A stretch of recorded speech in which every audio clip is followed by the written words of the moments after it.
Bored, can't sleep. 10 o'clock on a Monday morning. I have the day off, so it doesn't really matter if I sleep or not. Sitting around in my air conditioner. There's a lot of talk about healthcare and about different plans to pay for it. I've heard as much as increasing the Medicare taken out by 4%. Look, my thought has always been, take about 15% for medical coverage out of my check. Right on out. Go ahead. I don't care. Take it out. Put it towards paying for everybody's health care. And that gets rid of insurance. That means nobody has to pay for insurance agents anymore. That premium you're talking about, oh, this will just make my premiums go up. No! If they just take that 15% straight out of the check, everybody pays the same 15% fair. In my mind, is everybody pays the same amount. You make $100,000 a year, you pay 15%. You make $15,000 a year, you pay 15%. You make $10 million a year, you pay 15%. It's fair. Do I think there should be loopholes for that kind of shit? No, man. Everybody should be treated fairly. Not necessarily equal.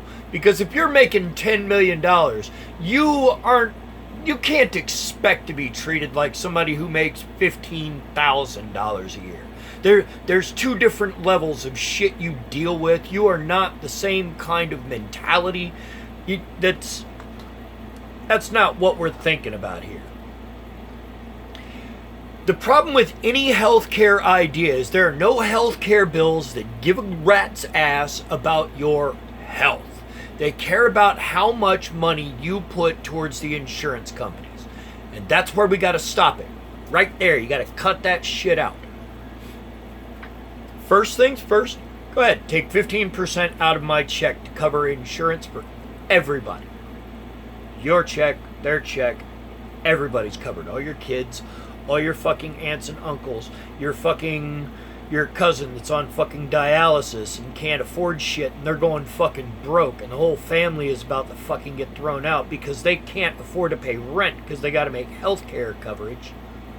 That shit's done. You understand? And you don't have to pay for a fucking insurance agent anymore. Looking at costs. I've been trying to figure out a way to present this in a manner that makes fucking sense, that uses the numbers. But all the numbers are bullshit. All of them. The Democrats, the conservatives, the Republicans, the libertarians, everybody is presenting bullshit numbers. Look up the American Hospital Association's numbers on how much the hospitals make compared to how much they put out, how much it costs them to run. I left the numbers behind because there was just, it's mind-boggling. I actually have them written down somewhere. In fact, I have access to all the information in the world right now at my fingertips. So here, how about I do this?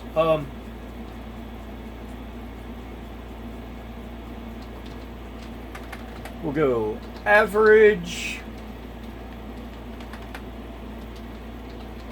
hospital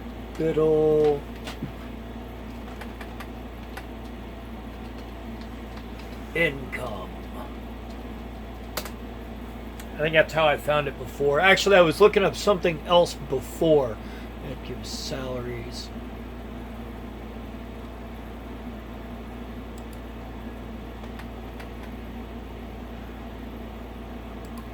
Which hospital? That was hospice, apparently.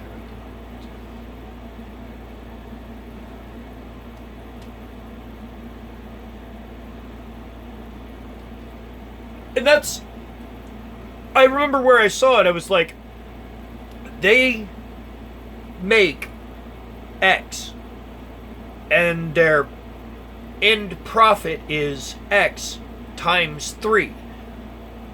Any business owner knows what that number is. That's your basic profit margin. If you purchase an item at wholesale for $1, you sell it for 3. That's just how it works.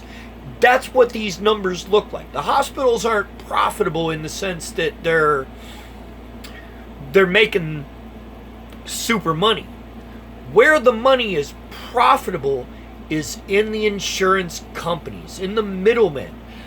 30% of your fucking costs for hospitals, this is where the insurance or the healthcare numbers are all bullshit.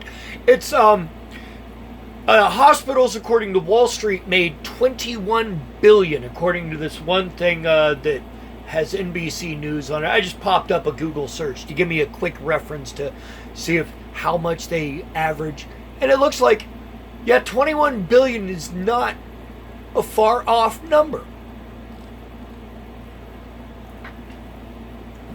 The insurance companies are the ones causing a huge problem with the healthcare costs. If you eliminate that from it, most of the health insurance costs is actually, like, according to the numbers I actually had over here, it's almost 20% is just towards potential malpractice. Insurance on the insurance. Doctor insurance as a part of your insurance. I understand why, but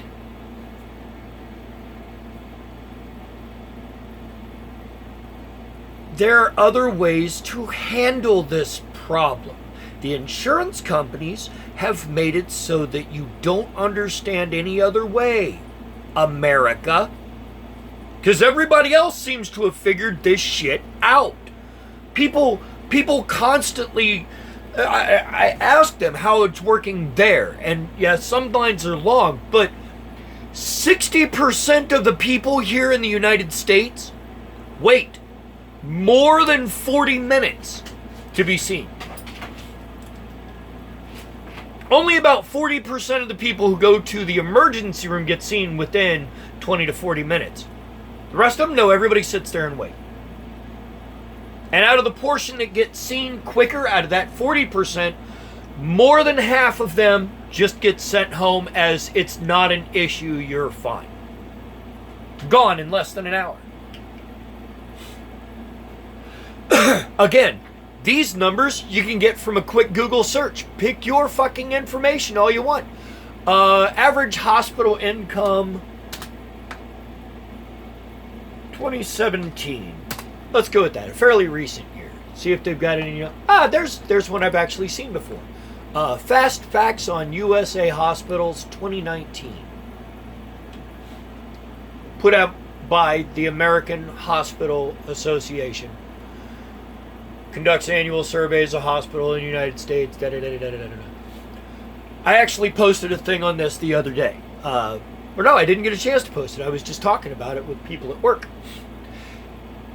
Total number of all U.S. hospitals, 6,210. 5,262 of those are considered community hospitals, which are almost 3,000 non-government, non-profit community hospitals, a little over 1,300 investor-owned for-profit community hospitals, and a little less than 1,000 state and local government community hospitals. And the rest of it is made up by about 1,000 of federal government hospitals, non-federal psychiatric hospitals, and other, I guess, could be, it lists 120 in the United States, so probably a bunch of places that have managed to get qualified as a hospital because doctors work there, maybe.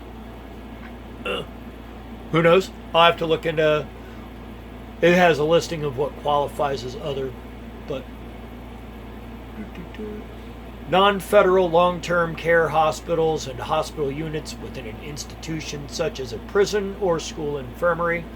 Long care hospitals are defined by different methods. Here they include other with an average length of... So if you're in the hospital for more than 30 days in like prison or a school infirmary, it's that sort of thing.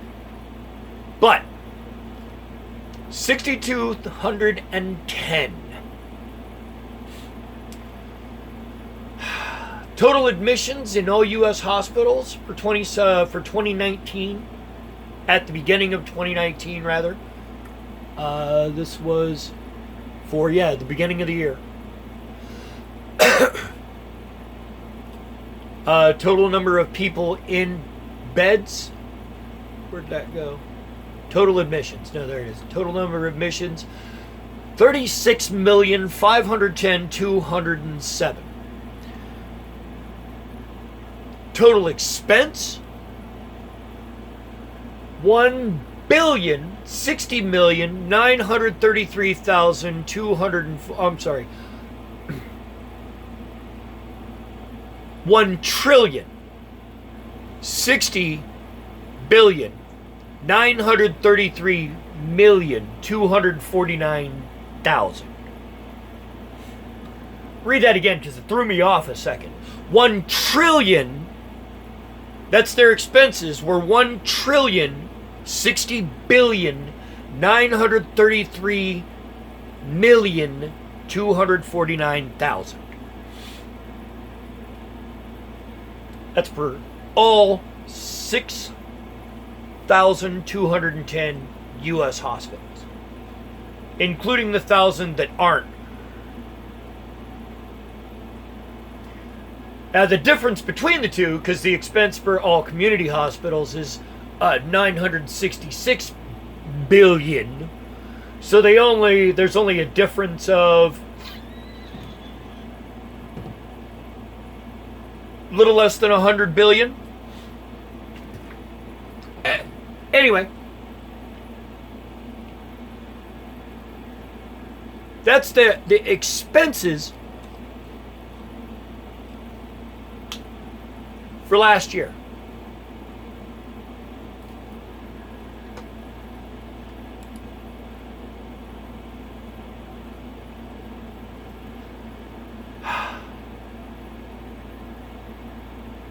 Or no, that's for 2017. I don't know why I said last year.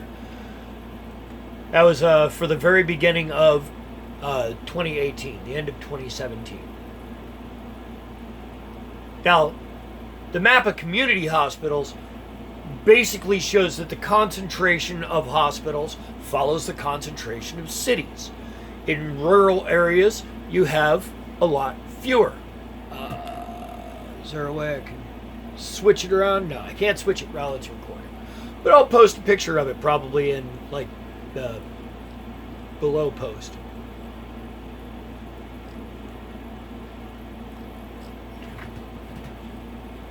We could pay for all the health care, all of it, if we eliminate insurance companies from the fucking equation. They add fully a third of the cost to the process. Would it be cheaper to solve if we only had to deal with 2/3 of the problem? Yeah, you bet your ass it would be.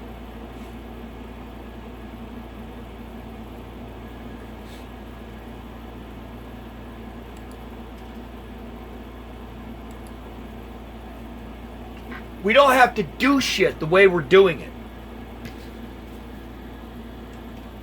Your insurance premiums don't go up if we have universal health care. They don't. Because if we have universal health care with baseline health care for everyone covered, your dental, your optical, your basic medical, everybody should be able to have a health checkup once a year to make sure that you're okay. that you don't have a vitamin D deficiency, that you haven't somehow contracted a urinary tract infection or some other shit, that your lungs are okay, that after 40 you catch the fucking prostate shit early, that you get that kind of stuff covered. Now, you think you're a little fat? You need some liposuction? That's going to cost you your own basic personal insurance. Look, they can still make fucking money. And they can make money where it needs to be. Off elective shit. Off shit that ain't health care. Look, if you need to have lipo and a waistband or a lap band done for health reasons, because otherwise you're going to die, sure, present that. Absolutely. If it is to the point where you are going to have a fucking heart attack or die of something imminently, and this will prevent your death, certainly. I mean, if it's just going to prolong your life another year and your prognosis is still you're only going to live another year, no. Not to sound like a dick, but it's a fucking throwaway money. Is there anything else that can be done? No? Well, shit. Sorry, buddy, but that's not covered. Get private insurance. See if they'll take care of it. And they will, because they won't be making fistloads of fucking money off of you getting dental care. So you don't need to like this shit.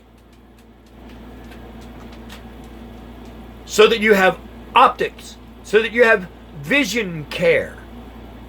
So that if you get the flu, you can just go to the doctor and they'll treat you.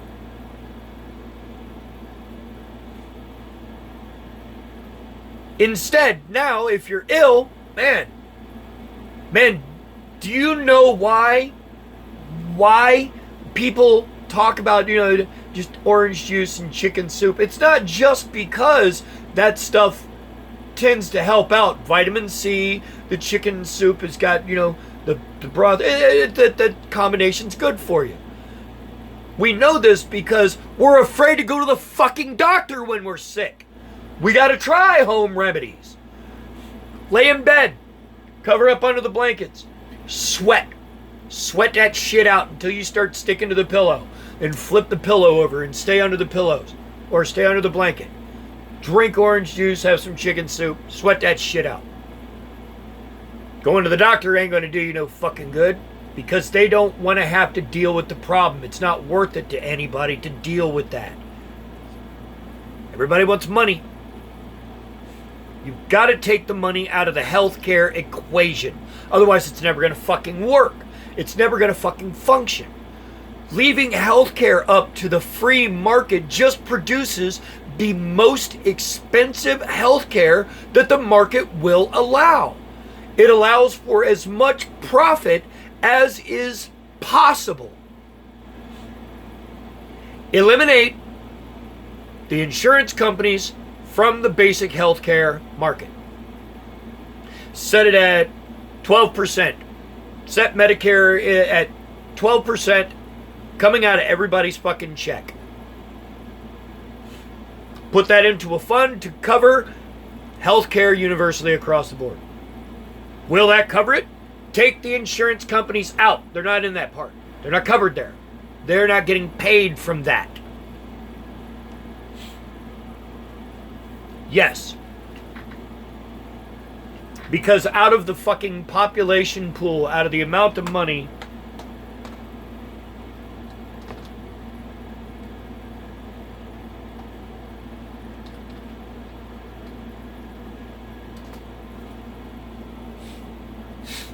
want to know how much money we made as a nation last year?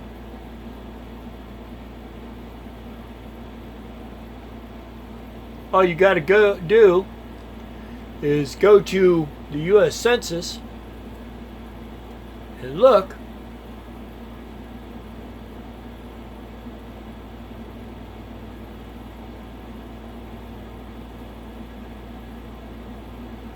Under the numbers. Income. Median household, 57,000 per capita income.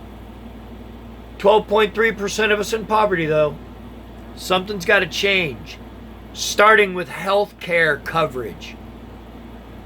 Can't do shit if we're fucking sick all the time and unhealthy. Ah!